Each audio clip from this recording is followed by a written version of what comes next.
My name is Amanda and I'm a teacher in Kentucky. I am creating this video as a requirement of an ESL endorsement course. A closer look at Honduras and being a culturally responsive teacher. In this presentation, you will learn information on Honduras, about a Honduran family that moved to the United States, and about culturally responsive teaching. Honduras is a country in Central America. It is the second largest country in Central America and is about the same size as Tennessee. It is located south of Guatemala, to the east of El Salvador, and north of Nicaragua. It is bordered by the Caribbean Sea to the north, and a small southern coast touches the Pacific Ocean. Honduras offers a rich diversity in plant and animal species, beautiful beaches, rainforest, and mountains. In western Honduras, close to the Guatemalan border, are the Copan ruins. The ruins are from the Mayan civilization and are magnificent. The official language of Honduras is Spanish. Honduran Spanish is very relaxed with a lot of slang.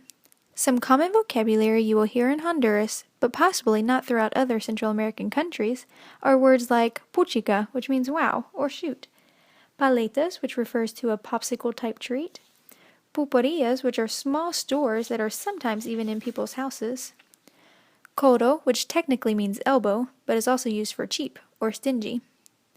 Some English words have also found their place in Honduran Spanish. The word huachiman, which is a watchman or a guard, chance, like to take a chance, and full, which means full. Honduras also has a mix of other languages. Two of the Amerindian languages are Garifuna and Mosquito. Spanish is often a second language to those who speak these languages and is often only used in school. English is the main language of the Bay Islands, and there are some immigrant groups that maintain their language, like the Chinese and Palestinians, while also learning Spanish to function in the community. Honduras has a democratic government with a president who serves 4 years. The newly elected president, Hernandez, took office in January 2014.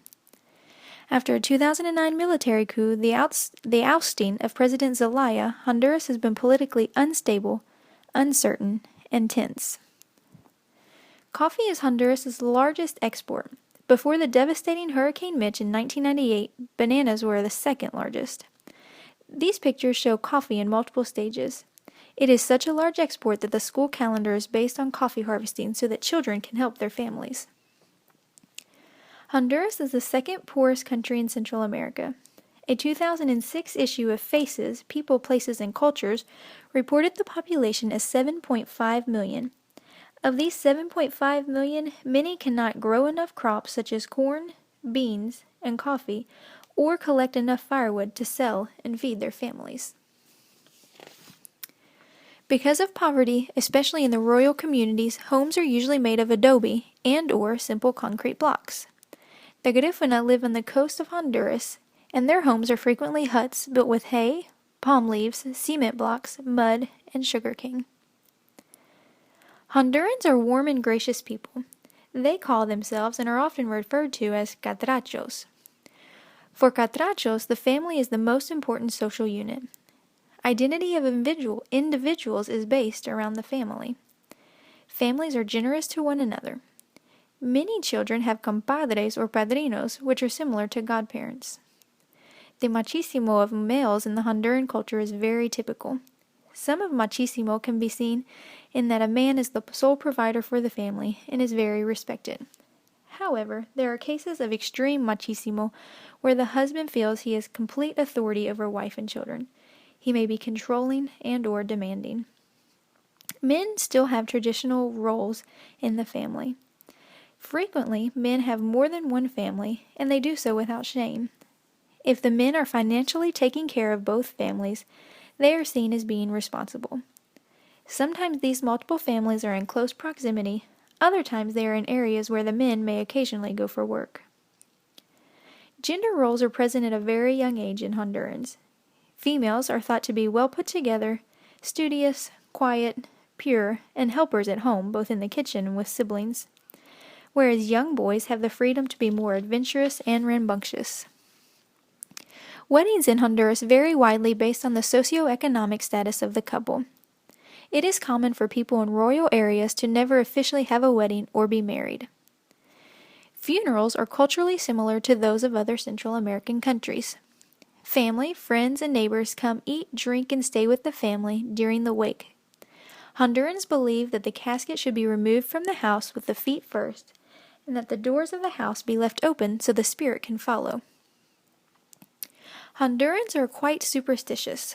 They believe after the burial, everyone should bathe to get rid of the ihio. The ihio is the mystic contagion that comes from a dead human body, whether death was caused by age, disease, or violence. People who must touch the body wash carefully as soon as possible to purify themselves. They also believe that if they have cuts, are sick, or sometimes even if pregnant, they should not come to the wakes. If a pregnant woman needs to go to a wake, she may tape something over her belly button to prevent the ihio from affecting her and the baby. Hondurans typically eat a diet of rice, beans, plantains, bananas, and tortillas. A typical Honduran meal may include these with some eggs.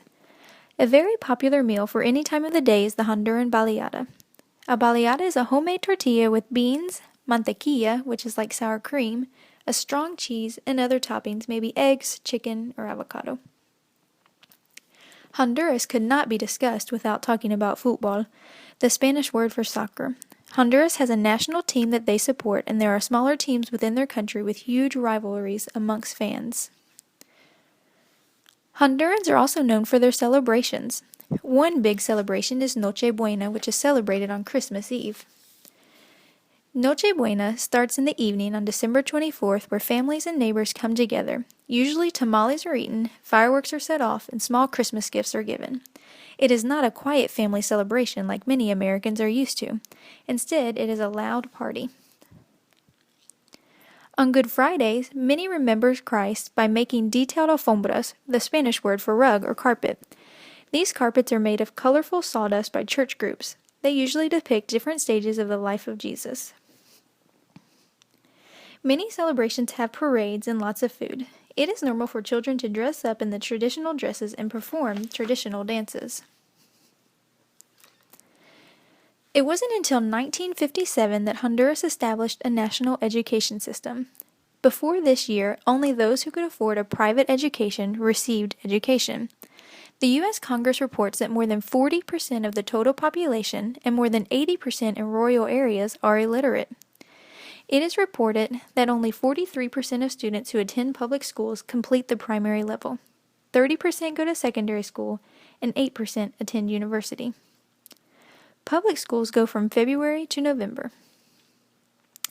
Schools face many challenges, including undertrained and underpaid teachers, understaffed schools, and outdated materials.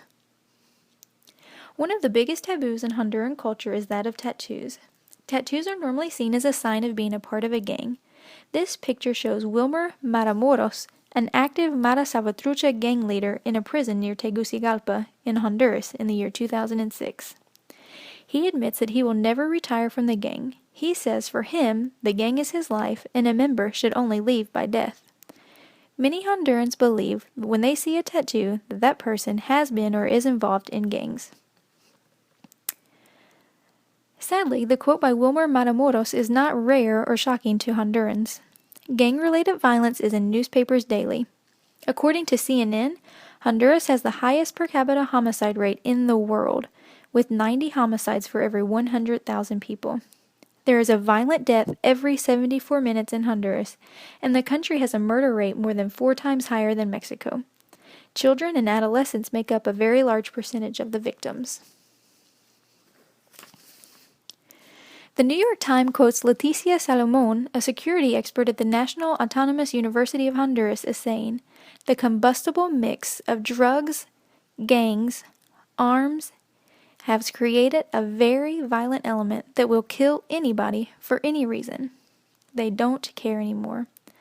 This picture shows a parade where young people marching are asking for no más muerte de jóvenes, pleading that the murders and deaths of young people related to gang violence is stopped.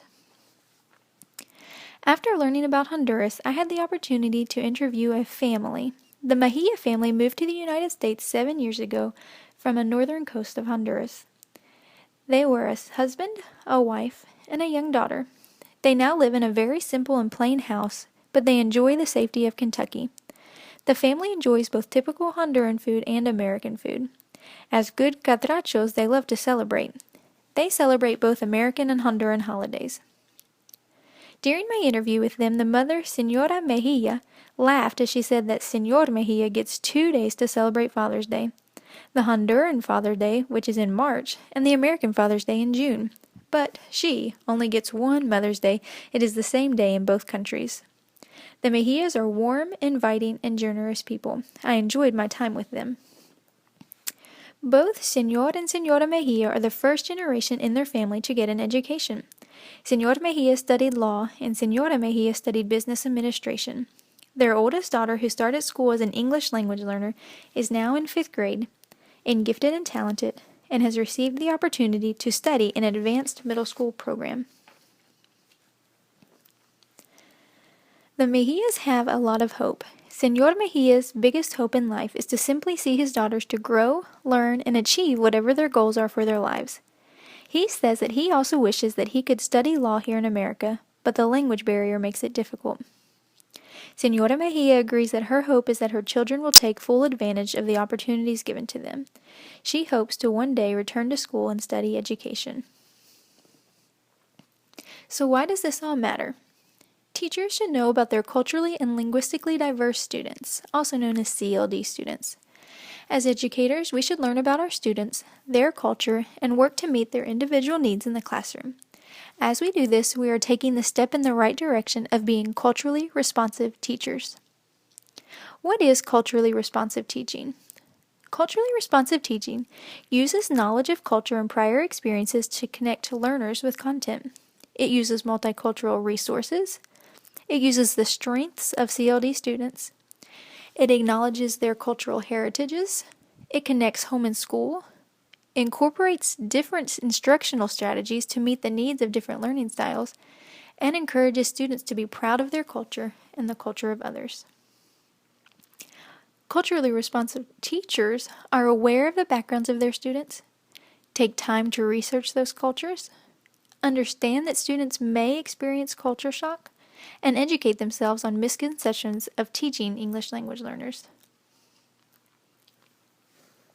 The book, Look at Me When I Talk to You, lists some tips from ESL learners to teachers. Some of their suggestions were: write things on the board, slow down when speaking, don't put us, referring to the ESL students, in the back, encourage participation, give more time, explain new vocabulary, be kind and patient. Thank you for taking the time to listen to this presentation on Honduras. I hope if you have a Honduran student in your class, you will be able to understand him or her a little bit better. I hope you take time to study more about being a culturally responsive teacher, and I hope you impact the lives of all of your students in positive and great ways. Thanks so much.